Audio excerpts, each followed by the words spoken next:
तो मकर संक्रांति आने वाली है और मकर संक्रांति यानी संक्रांत को हमारे हिंदू धर्म में बहुत ही ज्यादा महत्व दिया जाता है। के साथ पूरे देश में अलग अलग नाम से इस त्योहार को मनाया जाता है।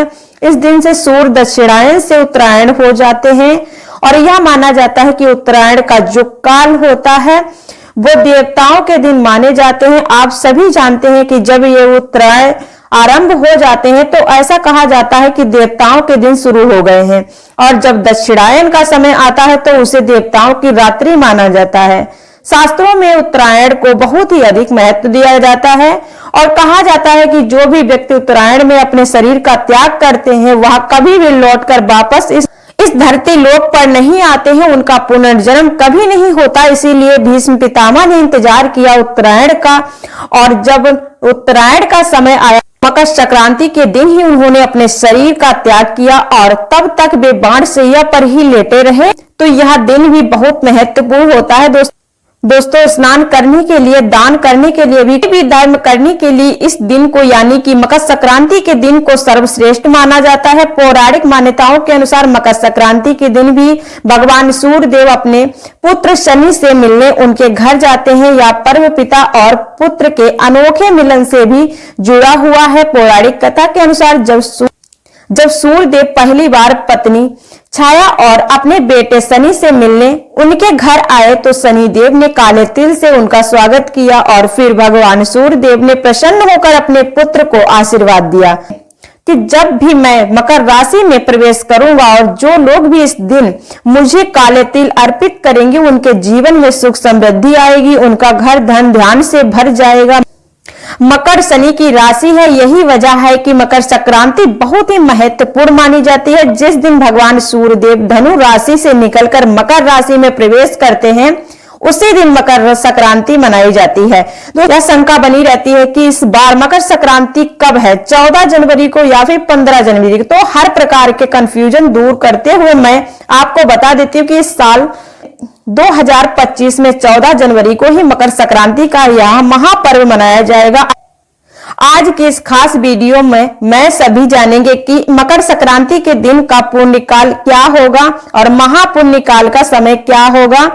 मकर संक्रांति के दिन किन किन चीजों का इस प्रकार से दान करना चाहिए, मकर संक्रांति के दिन पूजा विधि क्या होगी, क्या करें क्या ना करें, संपूर्ण जानकारी के साथ साथ ही 2 ऐसे अचूक उपाय बताऊंगी दोस्तों जो कि आपको मकर संक्रांति के दिन ही करना है। भगवान सूर्यदेव की ऐसी कृपा होती है कि जब आप अपनी मन चाहे इच्छा को पूर्ण करवा सकते हैं।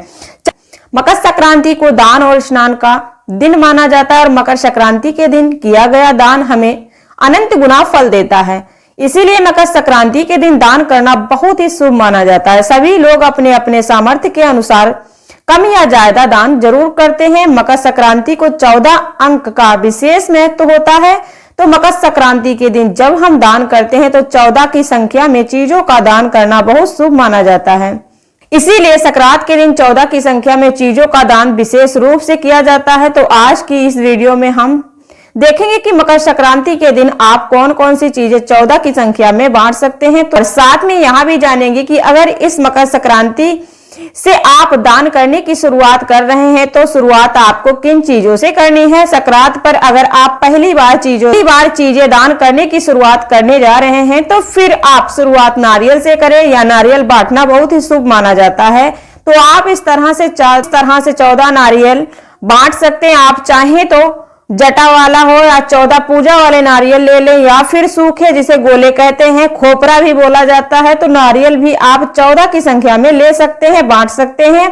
आप दोनों में से किसी भी नारियल को दान करने की अगर शुरुआत करते हैं तो बहुत ही शुभ माना जाता है। नारियल से आप शुरुआत कर सकते हैं मकर संक्रांति के दिन और पहला नारियल आप किसी भी मंदिर में दान करें या फिर आप सुहागन के सामान को बांटने से भी शुरुआत कर सकते हैं। सुहागन की सामग्री बांटना भी बहुत ही शुभ माना जाता है।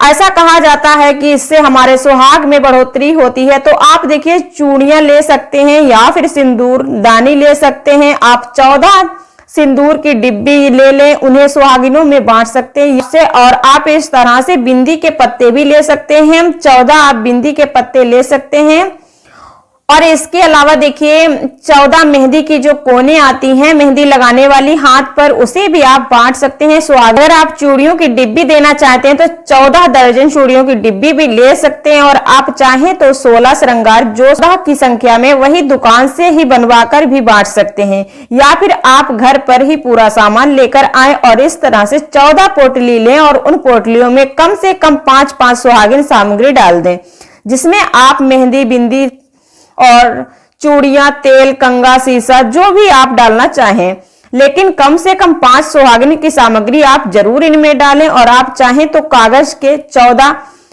पैकेट में इस तरह से सामान डाल सकती हैं, या फिर आप रुमाल के ऊपर सुहागिन की सामग्री रख कर भी बांट सकती हैं। तो इस प्रकार से देखिए आप 14 चीजें अलग अलग भी बांट सकती हैं।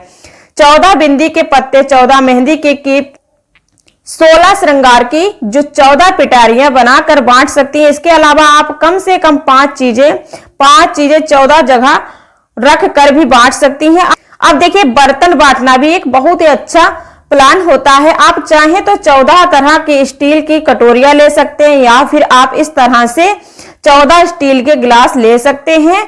वो भी आप छोटी बड़ी जैसा आप समर्थ हो वो, अगर आपका बजट अलाउ करे तो देखिए आप पीतल के बर्तन भी ले सकते हैं। इस तरह दिए ले सकते हैं, जैसे दीपक कहते हैं, वो भी स्टील के या पीतल के। देखिए अगर आप देना चाहें तो ये बिल्कुल जरूरी नहीं है कि 14 बर्तन आपको पूरे तरीके से पीतल के ही देने हैं। आप 1-2 पीतल के दान कर देते हैं, बाकी के आप स्टील के भी दे सकते हैं। या फिर अगर आप देना चाहें तो ढक्कन लगाकर देना चाहते हैं तो टिफिन दे सकते हैं, स्टील के, प्लास्टिक के टिफिन दे सकते हैं। और अगर आप बच्चों को देना चाहें तो लंच बॉक्स भी दे सकते हैं। इसके साथ ही देखिए पिछले 2-3 वर्षों से मकर संक्रांति की तिथि को लेकर दुविधा की स्थिति बनी हुई थी, और 14 जनवरी को कई ने 15 जनवरी को इस पर साल यानी साल 2025 में मकर संक्रांति का पर्व जो है 14 जनवरी दिन मंगलवार को ही मनाया जाएगा। और यहाँ पर देखिए मकर संक्रांति जैसे मैंने बताया दान और स्नान के लिए विशेष माना जाता है। तो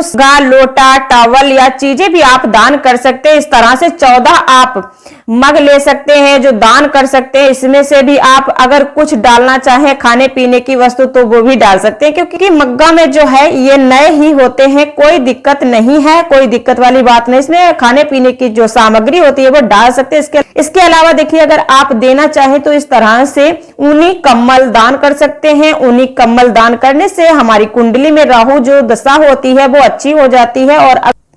और अगर खासकर कम्बल का रंग जो है वो काला हो। इसके अलावा आप देना चाहें तो कई तरीके के भी दे सकते हैं। ऊनी जुर्राब की जोड़ियां आती हैं वो भी दे सकते हैं, 14 जोड़ियां ले सकते हैं। और जेंट्स की या लेडीज की और इकट्ठे आप अगर ले सकते हैं तो आपको तो ये कम पैसे में पड़ जाती है। इसके और ऊनी दस्ताने जो दे सकते हैं वो ले सकते हैं आप 14। और छोटे छोटे जो बच्चे होते हैं गरीब, उनको आप दान कर सकते हैं। या दो ऐसा है देखिए जरूरी नहीं है कि धनवान व्यक्ति ही सिर्फ दान कर सकता है, कम पैसे वाला व्यक्ति भी अपनी शक्ति और सामर्थ्य के अनुसार हिसाब से दान कर सकता है।